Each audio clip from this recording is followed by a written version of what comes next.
Hello everyone, let's have more news about the Steelers, but first don't forget to subscribe to the channel and leave a like. For one reason or another, the Steelers decided they didn't need to see Lessiter Smith in practice before waiving him.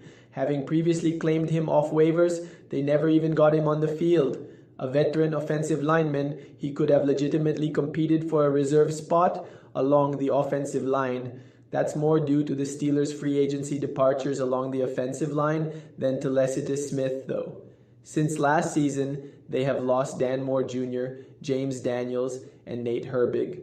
While they re-signed Calvin Anderson and Max Sharping, nobody surprisingly held a party. Granted, Smith is no more distinguished than Anderson and Sharping, but the Steelers need depth. Smith is the most notable lineman they added this offseason, which says a lot about their additions. While they believe they have a strong, staring offensive line in place, depth there is often critical.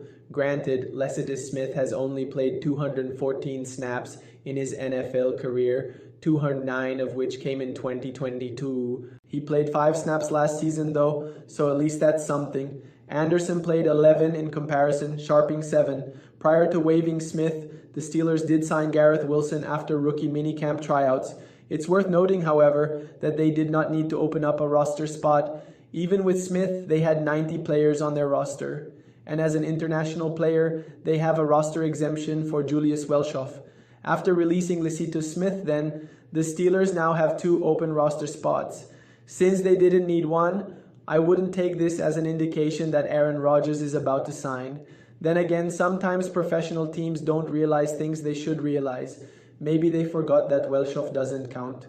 With the new league year underway and the Steelers turning their roster over, it's once again time to take stock. It took a while, but we finally saw some of that change the team talked about after the season ended. Certainly, the move to trade for WRDK Metcalf qualifies as a change, not to mention the accompanying contract. There is still a long way to go before we know what this Steelers team is going to look like. The dust is settled on both free agency and the 2025 NFL Draft. What other moves might the team make? Perhaps unexpected acquisitions or departures. If they traded for one player, they could certainly trade for another or trade one away. This is a Steelers team starving for postseason success, but how desperate are they for a playoff win in 2025? Now let's go to another video. Don't forget to leave a like. Back. I'll break that down at the top of today's edition of Steelers Talk. And then there's a different insider that says Rodgers is going to likely sign this week before Steelers OTAs and that he would be, quote, surprised if he is not on the roster by the time OTAs start next Tuesday. Welcome into Steelers Talk. I'm your host, Jack Sperry. If you finally want the Aaron Rodgers saga to end this week, click that thumbs up icon and like today's video. Really do appreciate all of your guys' support. It's the free and easy way to help out our channel today. It takes a half second of your time, so click that thumbs up icon if you want Rodgers to shit or get off the pot. Then we get into our first story here today where Andrew Filipponi said on 93.7 The Fan in Pittsburgh earlier this week that he believes offensive coordinator for the Pittsburgh Steelers, Arthur Smith, doesn't want Aaron Rodgers and wanted them to keep Justin Fields as the starting quarterback of this football team this season. This is what Pony had to say on The Fan. I don't think there's a lot of people ever or out over there that talking about the Steelers building that want Aaron Rodgers. It's Mike Tomlin's call. I don't think Arthur Smith really wanted him either. He wanted Justin Fields. Now, I would say, keep in mind here, guys, that Pony is not a fan of Rodgers. He is not a fan of the Steelers signing Aaron Rodgers. So what I think he's doing is he's kind of projecting his feelings. He doesn't want Aaron Rodgers, so everybody else in the Steelers building doesn't want Aaron Rodgers either. All right, and I just don't think that that's the case. I think it's an organizational decision. Mike Tomlin obviously has been leading the charge for Aaron Rodgers, but I don't think in any way, shape, or form Arthur Smith is against signing Aaron Rodgers this offseason. The thing is, Rodgers and Art are actually close. They are friends. Rodgers actually alluded to their friendship on his appearance on the Pat McAfee show earlier this offseason. In fact, Arthur Smith has been on McAfee's show a number of times, and he has talked about how much of a fan he is of Aaron Rodgers and his game, all these different things. Now, is it possible that Art wanted Justin Fields and he was on the re-sign Justin Fields train earlier this offseason? Sure, I could buy that. That's certainly a possibility. possibility. I'm not in Arthur Smith's mind. I don't have a source on that or anything like that. But to me, I think it's pretty clear that he's at least okay with the team bringing in Aaron Rodgers, and I think that there's absolutely zero evidence whatsoever that it's just Mike Tomlin kind of coercing the entire organization and forcing them to take on Aaron Rodgers as the new starting quarterback. I don't think that's the case at all. I think there's a lot of excitement for a potential Aaron Rodgers signing inside the Steelers building from Omar Khan, from not only Mike Tomlin, but also other Steelers coaches like Arthur Smith, who is friends with Aaron Rodgers, and then Tom Arth, who actually played with Rodgers back in 2006, I believe it was, with the Green Bay Packers. So there's a lot of people in that building that I think absolutely are excited for Aaron Rodgers here, and I think to kind of claim that it's just Mike Tomlin and no one else wants Rodgers, I think is incorrect. Now, coming up here on Steelers Talk, the latest reporting from people like Brooke Pryor, Jeremy Fowler, Adam Schefter, and more surrounding Aaron Rodgers when it comes to the Pittsburgh Steelers and when they think he's going to sign with the black and gold here this offseason. But before we get into the rest of today's show, let's have a word from our sponsor today at DK Metcalf, or at Fanatics, where they have DK Metcalf jerseys. Go to chatsports.com/DK to pick up a DK Metcalf Steelers jersey today. Also, when you use our link, chatsports.com/DK, that link is in the comments and description of today's show. You click that link and you make a purchase. Fanatics kicks us part of the proceeds, so it actually helps out the channel when you get these jerseys, guys. So if you want to get your DK Metcalf Steelers jersey in your closet today, go to chatsports.com/DK to make it happen.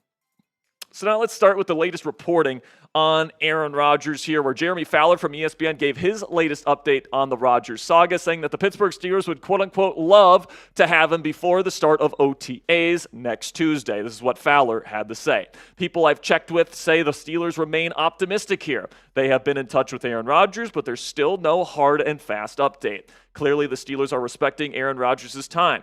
He had alluded in the past on the Pat McAfee show that he had some personal issues in his inner circle that he wanted to work out. So the Steelers acknowledge that and are aware of those type of situations. They have May 27 OTAs starting.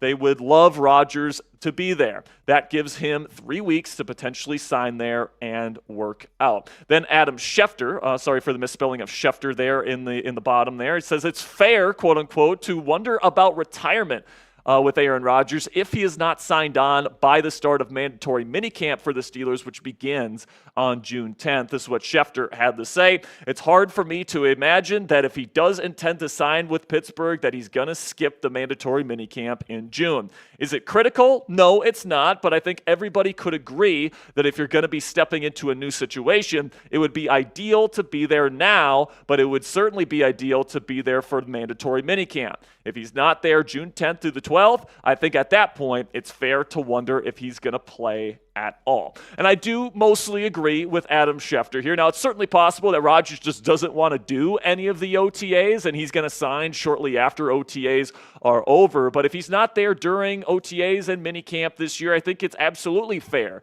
to talk about retirement being on the table for the Pittsburgh Steelers and Aaron Rodgers, I should say. And, honestly, I think it's fair to talk about that now. I mean, there's a reason why he hasn't signed this late into the offseason. I think it's pretty unlikely that he ends up retiring after making the Steelers wait this long, knowing the Steelers have been waiting for him.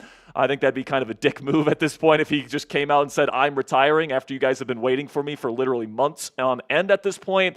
But I do think it is in the cards, especially if he's not signed on by the end of minicamp. Then we got ESPN's Brooke Pryor, who is the Steelers' dedicated reporter for ESPN, says that Pittsburgh feels it, quote unquote, doesn't matter when Aaron Rodgers signs on. So that could be a signal there from Pittsburgh that they don't expect Rodgers to sign before the end of OTAs. This is what Brooke had to say about the situation. The Steelers continue to remain in communication with Aaron Rodgers, and they're still optimistic that they ultimately will end up landing him.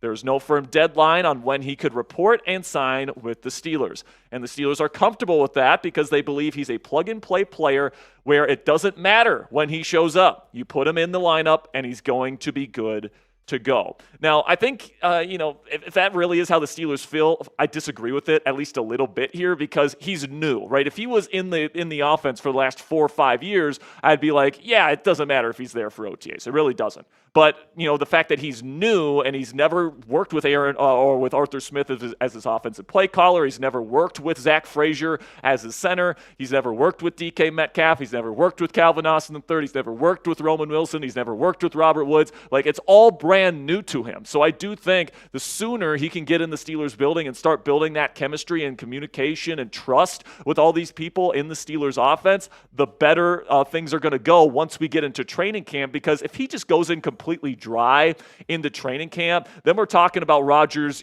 kind of working out the kinks with the offense like the first week or maybe even first 2 weeks of training camp, when all of that work could be done if he just attends OTAs this year. So I really do think it's at least a little bit important here for the Steelers to have him at least at some point during OTAs. And Mike Florio from NBC thinks that that's going to happen this week. He thinks that Aaron Rodgers is going to sign with the Pittsburgh Steelers sometime this week, and that he'd be surprised if Rodgers isn't signed on the dotted line by the start of OTAs next week, Tuesday. This is what Florio had to say.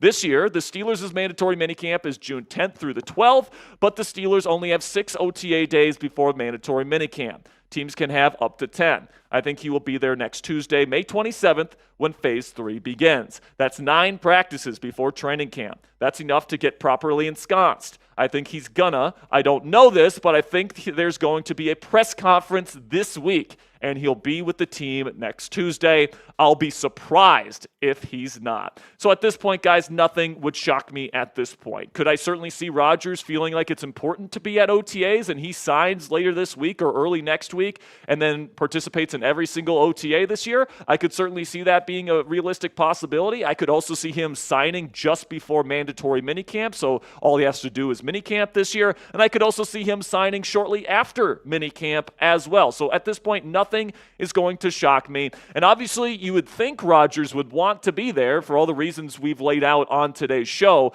getting that chemistry and that communication and that trust going with the rest of the Steelers' offensive personnel here. But at this point, we know Aaron Rodgers doesn't like OTAs. He's been staunchly against them, but he's also been very excited to be at them in years past, especially with the New York Jets back in 2023 and 2024. So this is something that Rodgers has made a priority for the Jets the last 2 off seasons. And if he's excited to play for the Pittsburgh Steelers, I would at least hope he would feel the same way about OTAs being a member of the Pittsburgh Steelers. But predict it for me down there in the comment section. Will Aaron Rodgers attend any OTAs this year, whether that's just voluntary OTAs or mandatory minicamp? Let me know what you guys think down there in the comment section. My answer is I hope so, but at this point, nothing is going to shock me. That'll be it for today's update on the Aaron Rodgers saga here on Steelers Talk. We actually put out a video earlier today talking about how the NFL screwed the Steelers on their schedule for the 2025 season. You guys can check out that video if you didn't check. Of course, we're on our 19th day in the month of May. Of course, we're going to talk some Aaron Rodgers. Why wouldn't we talk Aaron Rodgers today? Come on, baby. Gotta love it. Gotta love it. So, yeah. Ron, what we got going on with Aaron Rodgers? So, still no official word, right? We've been waiting, trying to see when he was going to, if ever, tell us, he wants to play for the black and gold this year, or maybe he doesn't want to play for the black and gold this year. Either way, we're still waiting to get an update officially from Aaron Rodgers. Now, unfortunately, we still at least have to wait a little bit longer, but somebody that was at least close or revolving around his camp. And what I mean is this, I think it was last year was when his book came out, right? That he didn't write, but the author wrote it, did all the interviewing surrounding, people that have worked with Rodgers, teammates of Rodgers, and then had a chance to communicate with Rodgers prior to the book releasing. And from the way that he talks about it in their relationship, he feels like he has an understanding of the man. If you write a book on a guy, you got to understand something about this guy, right? You're constantly talking to the guy, even after the fact, man, you have some type of dynamic because you get his comments on the book and include it prior to the book releasing. All right. So just set the scene. That's kind of what's going on. All right. Now, based on that author. Shout out to us authors out there, all right? If you're looking for another book, Most Theory of Life, get it at mosttheory.com. That's my book. Just figure I'll plug it shamelessly. But anywho, the author says that he feels Aaron Rodgers will be making a decision soon. And he actually gave us a little bit of a date, a timeline. He says before minicamp.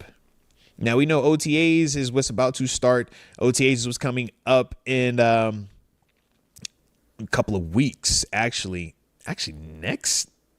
Well, I say that's next week because 26 is Monday. Yeah, so starting real soon. OTAs will begin for the black and gold.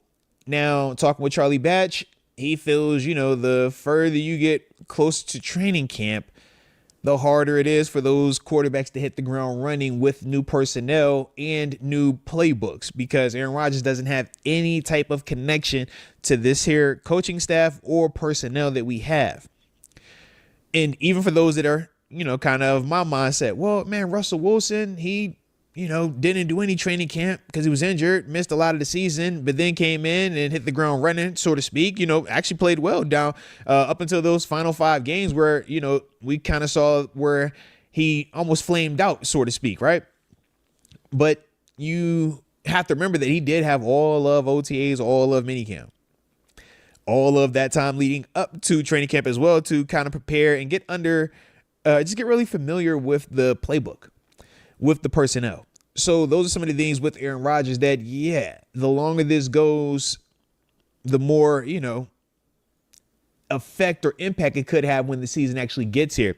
Now, the positive thing, though, is this, though. If he were to make a decision by minicamp, that does give him time to have a true training camp type of vibe for those 3 days, because you're going to get the full work day schedule that you would get in a regular season Wednesday, Thursday, Friday type concept, in contrast to what OTA schedule is, which is still a little bit more of an early release vibe.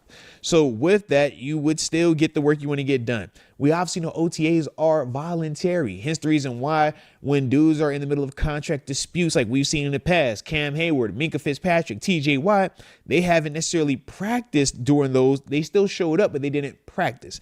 And we obviously know with those dudes, the familiarity, we weren't tripping on it at all, but it just goes to show that this is voluntary. So even if you don't practice or if you don't show up, it's not like it was the ultimate bad. But when we're looking at minicamp, we know that's the mandatory portion. That's where you need to be here to ultimately get locked in with the guys, man, and get everybody on the same page. So to me, I think that, if it is minicamp, I like that as a hard deadline. But I also feel like, man, at that point, when do we truly say enough is enough? You hear the Deshaun Elliott's of the world. Cam Hayward at one point in time even talked about how, it was kind of like, man, look, we don't want to do this whole waiting thing. Either you with us or you're not. All of that is relevant because we're talking about chemistry. We're talking about that camaraderie. We're talking about understanding the intimate details of the calls and of your personnel. How does he like to run his comeback route? How does he like to run his stop route? How does he like to run his slant route, his vertical route, his post corner? These are all the things that you want to gather information on. And the only way you can do that is by practicing together, and specifically not just doing routes on air, which is what he was doing with DK Metcalf and Caleb Johnson at various points this offseason.